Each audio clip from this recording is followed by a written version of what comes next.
Hello friends, स्वागत है आपका मेरे यूट्यूब चैनल एग्जाम तुझ में। आई होप आपकी तैयारी काफ़ी अच्छी चल रही होगी उत्तराखंड वीडियो बीपीडीओ एग्जाम की। ये फ्रेंड हमारा हिंदी एमसीक्यू सीरीज़ है। इसमें हम डिस्कस करते हैं हिंदी के 20 क्वेश्चन और ये फाइंड आउट करते हैं कि हमारी हिंदी में कितने नंबर आ रहे हैं। और साथ साथ डिस्कस करते हैं हम मोस्ट इंपॉर्टेंट फैक्ट जो कि एग्ज़ाम की दृष्टि से काफ़ी इंपॉर्टेंट होते हैं, जिससे कि हमारे हिंदी का रिविज़न हो जाए। ये इसका हमारा पार्ट नंबर 28 है। मैंने इसके 27 पार्ट बना दिए हैं। आई होप आपने देख लिए होंगे, ना देखे तो आप मेरे प्ले लिस्ट में जाकर देख सकते हैं। तो स्टार्ट करते हैं हम हिंदी एमसीक्यू सीरीज का पार्ट नंबर 28।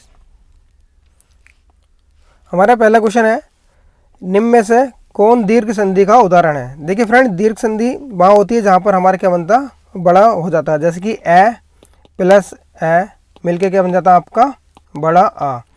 देखिए शरणार्थी, शरणार्थी, धर्मात्मा, रविंद्र, तो इसमें भी बड़ी की मात्रा है, इसमें भी बड़ा बनना, तो ये क्या है, इसका आंसर हो जाएगा उपयुक्त सभी क्या है आपके दीर्घ संधि के उदाहरण है। नेक्स्ट क्वेश्चन है, महर्षि, महा प्लस ऋषि में कौन सी संधि है। तो देखिए यहाँ पर आपका क्या बन गया, आधा अधूरा शब्द बन गया, ये वाली मात्रा बननी है ऊपर, ठीक है।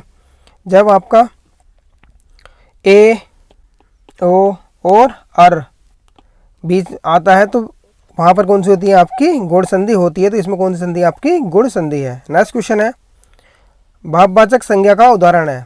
तो देखिए भाववाचक संज्ञा कौन सी होती है, जैसे कि देखिए इसमें लड़कपन, तो ये आपकी क्या है भाववाचक संज्ञा है, ठीक है। मिठास, ये आपकी भाववाचक संज्ञा है। नेक्स्ट क्वेश्चन है, अशुद्ध शब्द का चयन कीजिए। मूलतः ये शुद्ध है, दुख ये शुद्ध है और कवक ये शुद्ध है। तो आपका अशुद्ध शब्द कौन सा आपका मूलतः, ये आपका अशुद्ध है। नेक्स्ट क्वेश्चन है, शुद्ध शब्द का चयन कीजिए। समसामयिक ये शुद्ध है, विशेषतः ये शुद्ध है और व्यवहार ये आपका शुद्ध है। तो इसका आंसर हो जाएगा आपका उपयुक्त सभी। नेक्स्ट क्वेश्चन है, शुद्ध वाक्य का चयन कीजिए। तो पहला है आपका, मेरी पढ़ाई बहुत नुकसान होती है, तो ये आपका गलत है। मेरी पढ़ाइयाँ का नुकसान है, ये गलत है। मेरी पढ़ाई का बहुत नुकसान हो रहा है, तो ये आपका क्या है शुद्ध है। नेक्स्ट क्वेश्चन है, उदाहरण या अवतरण चिन्ह कौन सा है। देखिए उदाहरण या अवतरण चिन्ह कौन सा होता है, जब हम ऐसे करके लगा देते हैं तो वो आपका उदाहरण या अवतरण चिन्ह होता है। तो ये आपका उदाहरण चिन्ह है, ये आपका पूर्ण विराम चिन्ह है, ये आपका प्रश्नवाचक चिन्ह है और ये आपका एक्सक्लेमेटरी चिन्ह है। नेक्स्ट क्वेश्चन है, शकुन का विलोम शब्द है। देखिए शकुन अपशकुन आपने सुना होगा, ठीक है। शकुन का विलोम शब्द क्या होगा फिर आपका अब शकुन। नेक्स्ट क्वेश्चन है, जल के पर्यायवाची शब्द हैं। तो जल के पर्यायवाची शब्द आपका तोय, पानी, सलिल, तो ये तीनों ही आपके किसके जल के पर्यायवाची शब्द हैं। तो इसका ऑप्शन नंबर डी हो जाएगा उपयुक्त सभी। नेक्स्ट क्वेश्चन है, जिसके समान दूसरा कोई ना हो उसके लिए एक शब्द। तो देखिए जिसके समान कोई दूसरा हो तो उसे क्या बोलते हैं कि आप तो अद्वितीय हो, ठीक है। तो क्या कहते हैं अद्वितीय, आपके ऐसा कोई नहीं है। नेक्स्ट क्वेश्चन है, 19-20 होना मुहावरे का अर्थ है। देखिए 19-20 होना, आजकल जब आपकी नौकरी ले जाएगी, आप वीडियो बन जाओगे तो आपकी क्या होगी शादी होगी। शादी में जब आपका रिश्ता आता है तो कहते हैं कि भाई लड़की कैसी है, लड़की लड़के में क्या अंतर है। तो कहते हैं बस 19-20 का अंतर है, 19-20 का अंतर है, मतलब थोड़ा बहुत ही अंतर है, ठीक है। तो उसका होता है आपका थोड़ा बहुत अंतर होना। नेक्स्ट क्वेश्चन है, कुकी कुकी केकी कलित कुंजन करत करोल, उपरोक्त में कौन सा अलंकार है। तो देखिए यहाँ पर का वर्ण की क्या हो रही है, आवृत्ति हो रही है। तो जब एक वर्ण की आवृत्ति होती है तो वहाँ पर कौन सा अलंकार होता है आपका अनुप्रास अलंकार होता है। नेक्स्ट क्वेश्चन है,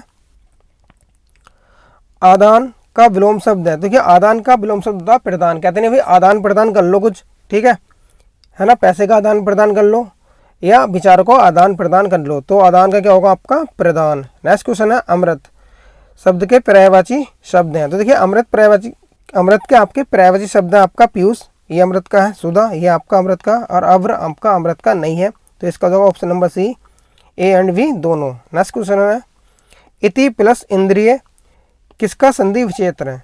तो देखिए इति प्लस इंद्रिय ये होता है आपका इतींद्रिय का। तो इतींद्रिय है लिखा हुआ आपका ये इतींद्रिय, option number D. Next question है, यण संधि का उदाहरण है। तो देखिए यण संधि कहाँ होती है, जब आपका ये व र ले के साथ आधा अधूरा शब्द, आधा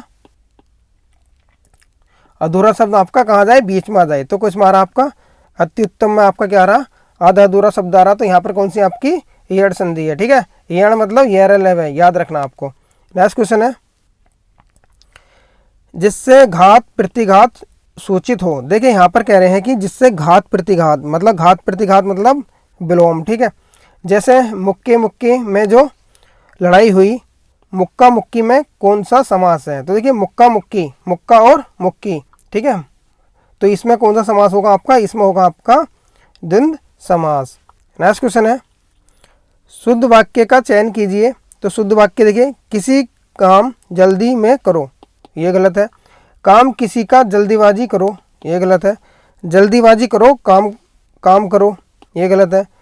किसी काम में जल्दीबाजी मत करो, ये हमारा सेंटेंस क्या है? बिल्कुल शुद्ध है। नेक्स्ट क्वेश्चन है, निम्न में से कौन सा मिश्र वाक्य है? तो देखिए यहाँ पर कह रहे हैं मिश्र वाक्य। अब मिश्र वाक्य कौन से होते हैं? देखिए रचना के आधार पर वाक्य हमारे 3 प्रकार के होते हैं, ठीक है। एक होता है आपका सरल वाक्य, एक होता है आपका मिश्र वाक्य, एक होता है आपका संयुक्त वाक्य।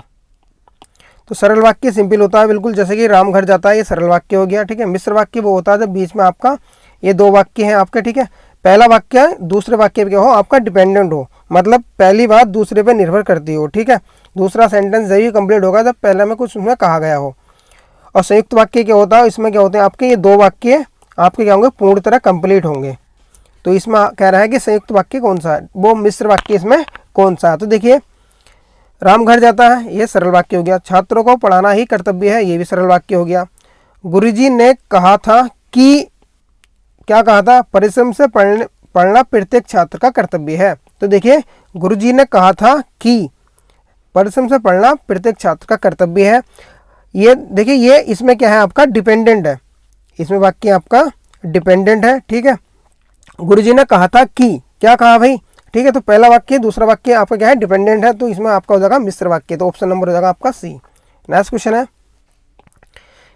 इस बार आपका कल्याण करें उपयुक्त वाक्य है। तो देखिए जब हम किसी को आशीर्वाद देते हैं, ठीक है, तो क्या करते हैं? अपनी इच्छा जताते हैं ना, क्या बेटा चिरंजीवी हो, ठीक है, आपकी सफलता जल्दी हो, आपको नौकरी लग जाए, यानी इस पर आपका कल्याण करें, इस पर आपका भला करें। तो ये हम क्या जता रहे हैं? अपनी इच्छा जता रहे हैं, ठीक है। तो वहाँ पर होता है आपका इच्छार्थ वाक्य। नेक्स्ट क्वेश्चन है, खुले आम खुले खजाने मुहावरे का अर्थ है। देखिए खुले आम खुले खजाने का अर्थ होता है इसमें कि आपका जो भी छुपी हुई बातें थी वो सबके सामने आपकी क्या होंगी? प्रकट हो गई हैं, ठीक है।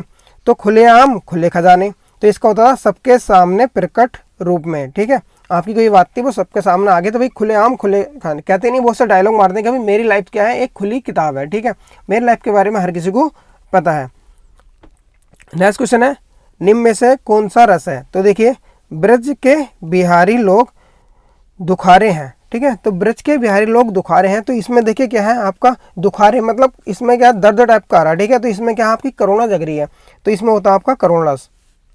और वैसे भी जितने भी आपका देखना श्री कृष्ण के बारे में कहा जाता है वहां पर मैक्सिमम क्या होता है? करुण रस या फिर वियोग रस ही होता है।